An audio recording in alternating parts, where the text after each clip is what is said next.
Mais um vídeo do BR22 Romulo Souza. Eu sou Romulo Souza, mas pode me chamar de BR22 Balas. E antes de eu ir direto para o assunto do vídeo, para a gente dar umas boas risadas da cara do Mané Macron, eu vou fazer aquela pequena e rápida mendigância. Romulo, você vai mendigar de novo para se inscrever no canal? Não, eu vou mendigar para você ajudar a salvar as girafas da Amazônia, salvar elas de morrerem queimadas. E como é que nós vamos salvar isso? Se inscrevendo nesse canal, porque cada pessoa novo inscrito nesse canal é uma girafa que não vai ser queimada lá na Amazônia. E ainda tem mais, se você ainda compartilhar esse vídeo e curtir, você também está lutando pela preservação dos dinossauros do Acre. Sim, porque nossas girafas estão indo, mas as antas continuam. A Anitta tá aí para provar isso, né? Então, sem mais delongas, cara, para você ver como é que é a questão. O Mané Macron, né, aquele presidente francês de Iraq, achou que poderia posar de galo em cima do Brasil. E o cara só tá levando da tapioca, né, cara? Chamou o Brasil de nossa casa, falou que ia boicotar os produtos e tudo mais. E tá aí, ficou isolado. Olha aqui a notícia que eu vou compartilhar com vocês e vou deixar o link na descrição. Macron fica isolado do boicote ao Mercosul, ou seja, não queria só boicotar o Brasil, tinha que envolver o Mercosul da parada. E acordo deve ser mantido. Países europeus não querem que a questão interfira o acordo do livre comércio. Olha só que bonitinho a cara do Macron aqui. O encontro, deixa eu ajeitar um pouquinho. O encontro do grupo dos países ricos do G7, né, foi marcado pela introdução da Amazônia na pauta das reuniões. A questão foi introduzida pelo presidente da França, Mané Macron, que tentou usar as queimadas para ganhar influência defendendo uma intervenção dos países. Eu fiz um vídeo comentando essa questão. Vamos falar da Amazônia e o Brasil não está lá, coisa que me deixou com muita raiva. Termine esse vídeo e veja o que eu penso a respeito disso no outro.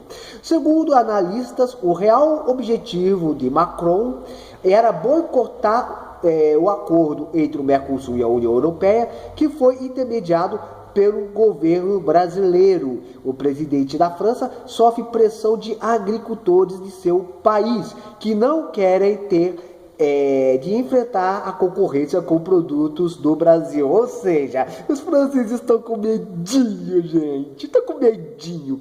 Mas a ideia de boicotar o acordo foi rachado pelas principais potências europeias, que consideraram que não teria qualquer influência da questão da floresta. Berlim e Londres se pronunciaram contra colocar o acordo entre o Mercosul e a União Europeia, disputa ambiental com o governo brasileiro, o que também é defendida por Madrid. Como a questão foi imposta pelo anfitrião, que chegou a falar em pronunciamento ontem aos franceses pela televisão, os países apenas concordaram em tentar ajudar o governo Bolsonaro. Cara, eu vou deixar o link aqui na descrição para você poder ir lá, ver, para poder tirar suas dúvidas e dar umas boas risadas. Isso, vai lá, Macron, vai lá, boicota os produtos brasileiros, seu trouxa. Pra você ver, cara, é igual eu comentei no meu vídeo de ontem, cara. Igual eu comentei no meu vídeo de ontem. Se a Europa tem muito mais a perder boicotando o Brasil do que a ganhar, né? Cara, eu vou até entrar numa questão meio histórica aqui, porque esse canal aqui era para de início ser um canal de história, não é, cara? Então, assim, olha só como você vê como a Europa sempre precisou dos produtos de fora do seu território. Na época do Império Romano, existiu uma mulher, uma rainha palmica. Qual o nome aqui, velho? O nomezinho, rainha de Palmira, chamada Zenóbia, né, cara? Que é ruim ler com óculos. Eu insisto em querer fazer vídeo com óculos, mas tá aí. O que essa rainha Zenóbia fez? Ela queria a independência da província do Egito, né? Porque o Egito já não era, na época dos romanos, do Império Romano, já não era mais aquele reino que a gente costumava ver nas histórias do príncipe do Egito, né? Então o que ela decidiu fazer? A Europa precisava muito dos grãos e trigo que precisavam do Egito. Sabe o que a Zenóbia queria fazer? Não, vamos parar com o abastecimento, aí você vai prejudicar o Império, vamos conseguir nossa independência. Sabe o que aconteceu? Sabe o que aconteceu? O imperador Domiciano não aceitou, né? Era o Domiciano na época, deixa eu ver aqui. Domiciano, é ele mesmo, né, cara? É ele mesmo. Decidiu entrar na disputa, entrar na briga, né? Eu coloquei uma cola aqui para não falar besteira. Criou guerra contra a província do Egito e ganhou e restabeleceu assim o suprimento de trigos para o império, né? Mas o que isso tem a ver? Bom, tem a ver que já naquela época você via que a maior parte do alimento vindo da Europa não era dentro do território europeu. O Egito era província romana, mas não era território europeu, não é?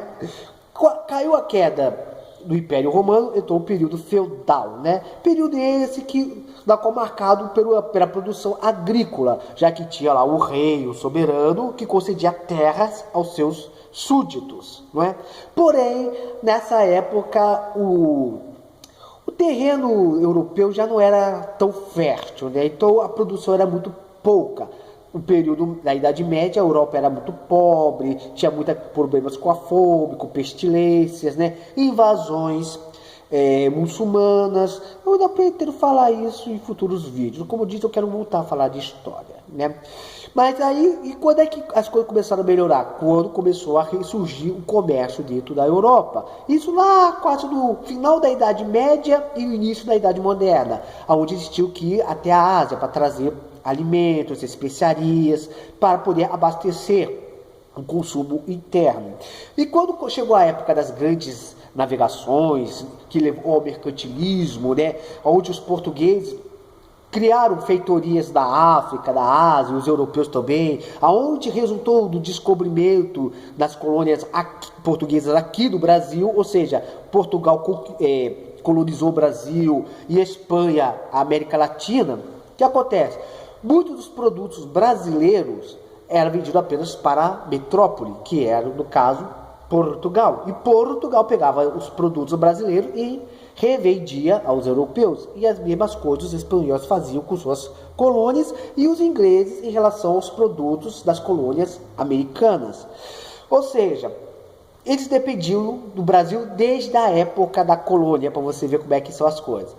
Tempo passou, o Brasil se tornou independente, virou império, nós continuamos exportando produtos para lá, assim também como o resto da América Latina, América do Norte.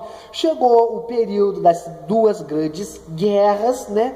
Depois da Primeira Guerra Mundial, a Europa ficou altamente dependente dos produtos americanos e também dos produtos agrícolas brasileiros, né? Depois da Segunda Guerra, a mesma coisa, tanto é que foi no final da Segunda Grande Guerra que os Estados Unidos se firmaram como a grande potência econômica do mundo, junto com lá a União Soviética, e logo depois teve lá a questão da Guerra Fria. Então, e assim, cara, resumindo, historicamente, a Europa sempre dependeu de produtos vindo de fora, né? Sempre dependeu. Lá tem fazendas, lá tem produção? Tem, mas não é o suficiente para abastecer o mercado interno deles. Eles precisam aqui dos produtos brasileiros. Tanto é que aqui mesmo você vê que os franceses estão com medinho de concorrer com os brasileiros. Então, ou seja, cara, a Europa só tem a perder se boicotar o Brasil. Se boicotar. Ah, mas se boicota, nós vamos ter um período de crise? Sim, vamos passar. Mas nós estamos acostumados. Não gostamos de crise, não, mas estamos bem mais acostumados, né? Praticamente em relação à crise, eu posso dizer que nós brasileiros somos os perfeitos saiyajins, né, cara? O que é isso, Rob? Se você já assistiu aquele desenho Dragon Ball Z, Dragon Ball Super, sabe que protagonista lá, Goku e Vegeta, são Saiyajins, que é uma raça guerreira que quanto mais eles lutam, mais forte fica. Quanto mais eles apanham, mais forte ficam. Se ficar entre a vida e a morte e se recuperarem, mais forte eles ficam. Assim é o Brasil em relação às crises que nós passamos. Nesses 130 anos de república, em que o Brasil passou por crise atrás de crise, nós brasileiros nos fortalecemos. Ou seja, em relação ao europeu nesse quesito, nós somos uma raça guerreira. Agora o que acontece? Eles vão lá, boicotam produtos do Brasil. O que vai acontecer lá na Europa? Fome, crise, principalmente para a França, né? Para fazer isso, é para o Mané Macron aprender, né? O cara não cuida nem do país dele e quer dar pitaco do país dos outros. Vou bater o incêndio na Amazônia. Ele já resolveu as questões acerca do incêndio lá em Notre Dame, cara? Porque o Cocunda quer gritar santuário, meu filho. Mexe com o Brasil, cara. Eu vi umas matérias aqui com o título que a União Europeia não quer, sinceramente colocou assim, não quer encrenca com o Bolsonaro. Isso é para nós aprendermos, cara, que nós não precisamos ficar baixando a cabeça pro pessoal lá de fora. Nós, brasileiros, somos mais fortes do que a gente imagina. Não precisamos ficar baixando a cabeça para ninguém. Bem, eu vou deixar o link na descrição aqui. Comentem o que você achou dessa notícia, né, cara? Concorda comigo? Discorda comigo? Tem piercing no umbigo? Comentem aqui embaixo. E lembrando que a cada novo inscrito é uma girafa que não morre queimada na Amazônia. Muito obrigado por você me acompanhou até aqui. Fique na paz. Que Deus esteja te abençoando nesse dia de hoje. Até. Tchau. E fui.